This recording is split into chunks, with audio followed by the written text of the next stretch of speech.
I'm Megan O'Neill for Inside the Nest, and this is the 5 things you need to know about softball. From the pitcher's mound to home plate is 43 feet. Now see, pitching from this distance is kind of far if you ask me. The distance from the bases is 60 feet.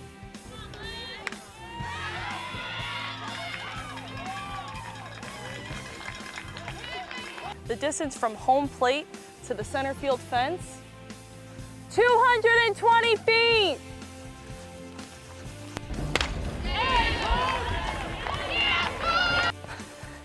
See?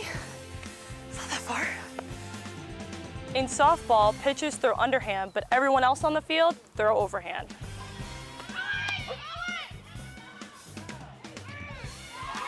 Pitching style not only affects the batter, but also the base runners. I know that, but do they? The base runner's foot cannot leave the bag until the pitcher fully releases the ball. Some players like to use the rocker step to help them time the pitch, so when they release from the bag, they're ready to go. There are a few ways of hitting in softball, one of them being slap hitting. Slap hitting is mainly used for lefty batters and is to get the advantage to first base in the box with a head start. In softball, there's 7 innings in a game. But if you have 8 runs after the 5th inning, they call that a mercy rule. The game ends right there. So don't let that happen. State Arizona final score game number 2. Now you know the basics, you can cheer on our Red Hawks all season long. Hey, batter, swing!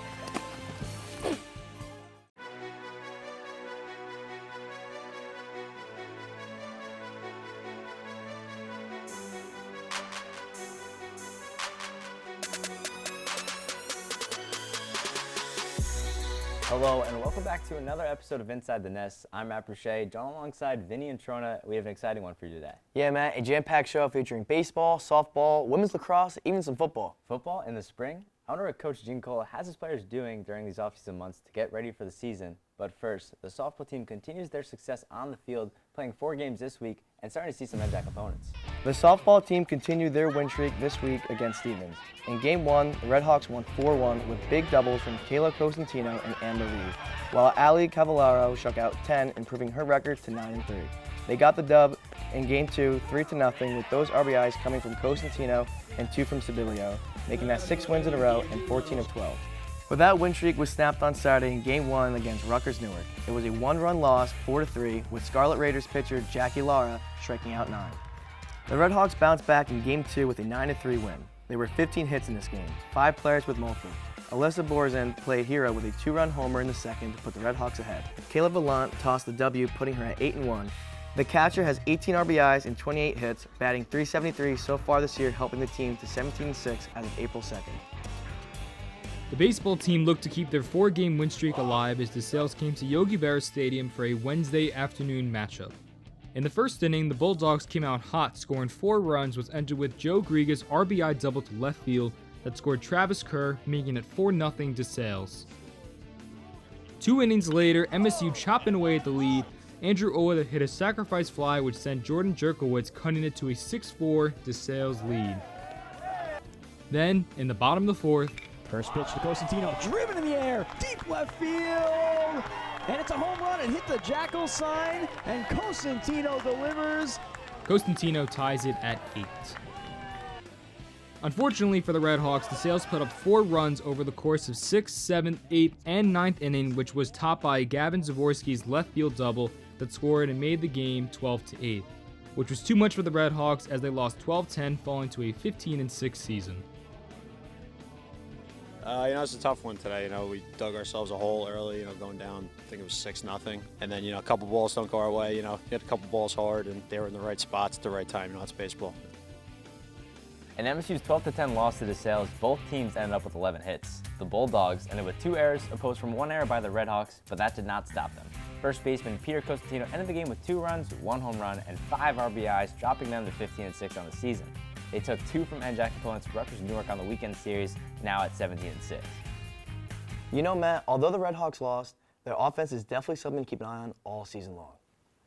The women's lacrosse team had the week off from games as they head into their NJAC schedule. The team is ready to take on the conference with a leadership group that knows how to put the ball in the net.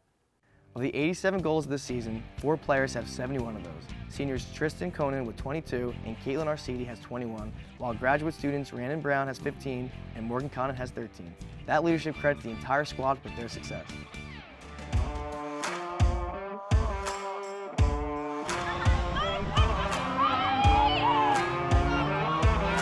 The first thing I think of is my teammates. Like, they're always putting me in the best position to score. You know, I wouldn't be able to do that without them. I think it's due to the team chemistry that we have. So I believe all of our time together on the field throughout the past 4 years, now 5 for me, I think that's made it possible. I think a lot of that is just hard work. Because my teammates, we work really well together, like trying to find the open cutter, looking for like the second option always, and just like working really well together.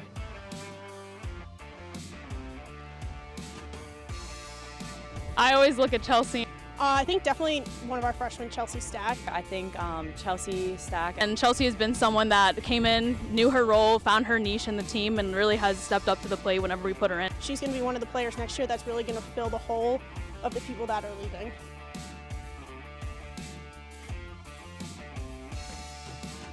I think the first thing is we really need to just focus on ourselves, look back at the past season, look at what things we can fix, what things we can control. Obviously, TCNJ is a big game every season. We want to go back out there and prove what we can do. I think we're going to take it like super hard as soon as we enter the game, just give it our 100% and play our game. Let's take a look at their upcoming NJAC schedule. The next matchup is a huge one as they look for revenge against TCNJ, who are leading the NJAC at 7-1 this Saturday, April 9th. Defensive powerhouse Alan Lillian will try to repeat her Defensive Player of the Week honors against Rutgers Camden and Ramapo. Then, important battles against both 4-4 Stockton and Kane for playoff positioning.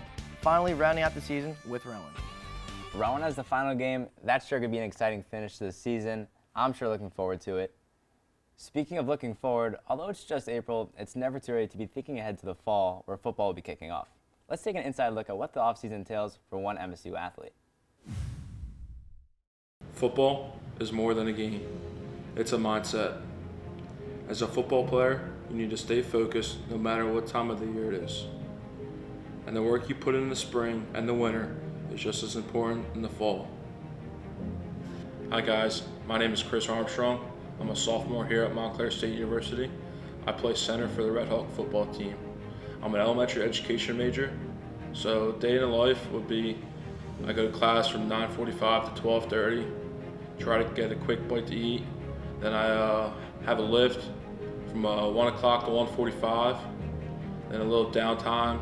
So I hang out in the locker room before practice, and we start practice around 2:45, get out there, stretch a little bit, and practice ends around 5 o'clock.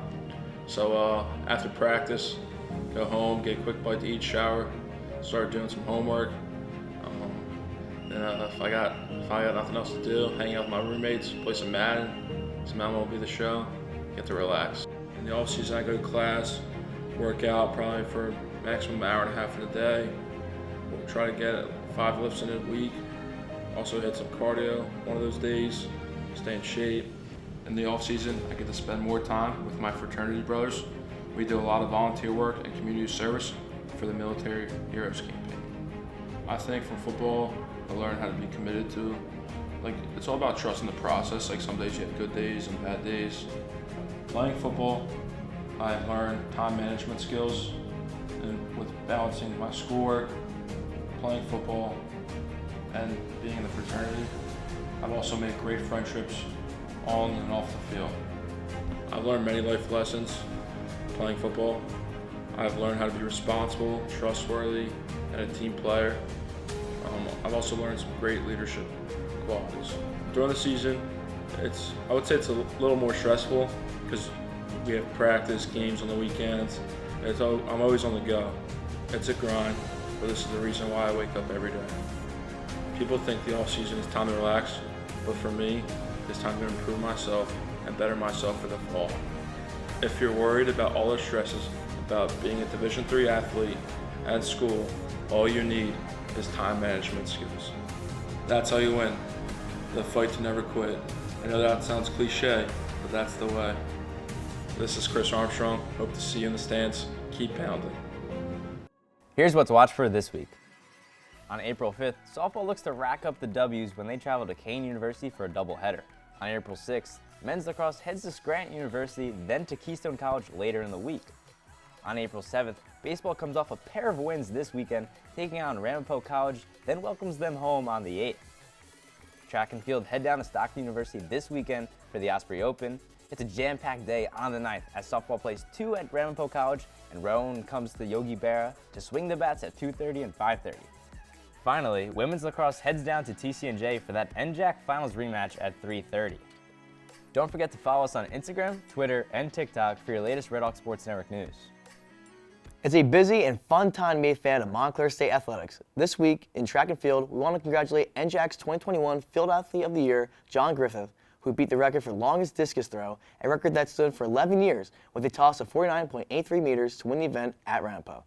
This week, our own Jess Lipson spoke to track and field coach Ian Carter about the team's season so far. This season, at least, we're coming off the winter season where it was at least a little more normalcy. Yeah. So what were some of your takeaways in the season overall? So it was weird to be the first and foremost because it was the first full season I've had since I've had this role. So, first year I only did indoor. My second year last year we only did outdoor. So this is the first year we actually have a full, complete indoor-outdoor season. So it was definitely weird. But I felt pretty good after the indoor season. We're a pretty young team for the most part. We have a lot of freshmen that came in that are very competitive. And I think we're building our chemistry and coming along. We're banged up on the men's side, especially on the track. But I feel like they competed very well. I feel like we have a very high ceiling moving forward. And I'm really excited for this outdoor season. So it's definitely a grind. And one of the biggest things is you don't want to plateau too early. So, a lot of them, I tell them, it's great, you're training, you're doing these things, but make sure you leave some room for growth as you're moving forward. It's okay to take, a week off of running in between indoor and outdoor season. It's okay over winter break if, you only run half the weeks because a lot of times, due to weather or any, circumstances, it's hard to get the quality of workout you need in order to be ready to compete at a high level.